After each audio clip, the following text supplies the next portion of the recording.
c'est le président de la République. À défaut de l'organisation des élections locales, urbaines et municipales, telles que prévues par la Constitution et les lois de ce pays, c'est le président de la République qui est admis à pouvoir nommer des administrateurs de territoire, des bourgmestres et des maires de ville.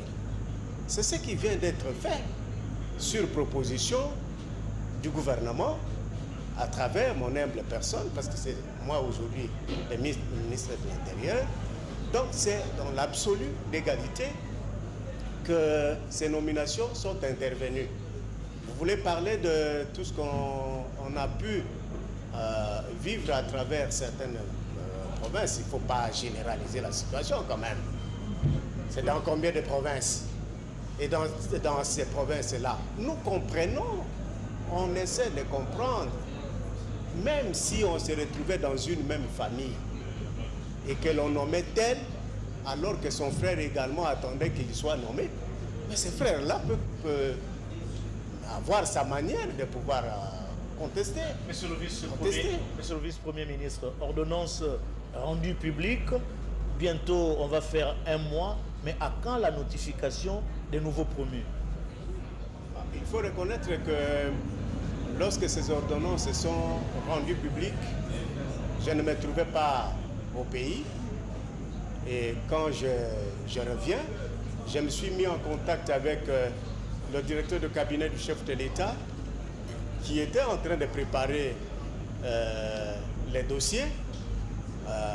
Malheureusement aussi, ça m'a été transmis pendant que je me trouvais ici à Mbandaka pour l'organisation de la présente conférence des gouverneurs.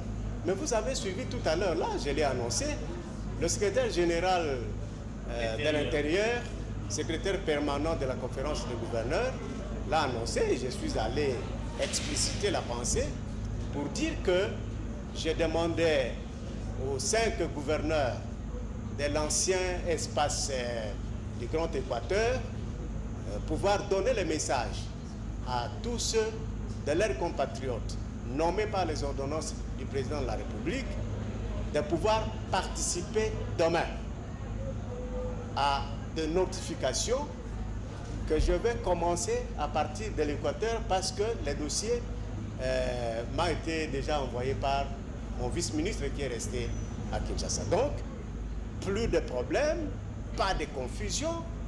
Les ordonnances se sont rendues. Il m'est reconnu à moi le pouvoir de pouvoir notifier. Je le fais à partir de demain. Et quand j'ai la possibilité de pouvoir me déplacer, je vais le faire. Je vais me déplacer vers n'importe quelle province. Si je n'ai pas la possibilité physique d'aller partout en tout moment, bon, je le fais avec mes collaborateurs. J'ai 5 secrétaires généraux qui sont avec moi. Je peux les charger. Je peux charger le vice-ministre. Donc, c'est un travail qui va se faire sans trop de problèmes. Il n'y a aucun blocage pour Kinshasa? Aucun blocage. Ces blocages-là, monsieur le journaliste, s'agissant de bourgmestres notamment. mais il viendra de qui? Ces blocages-là viendra de qui? Le pouvoir n'est pas dans la rue. Vous avez travaillé pour le pays, accepté. Si un président de la République, tel que Joseph Kabila, après avoir exercé ses mandats constitutionnels, accepte de partir, que dire d'un bourgmestre, d'une commune qui veut faire croire à l'opinion qu'il est plus que Joseph Kabila dans ce pays? C'est pas possible. Il n'y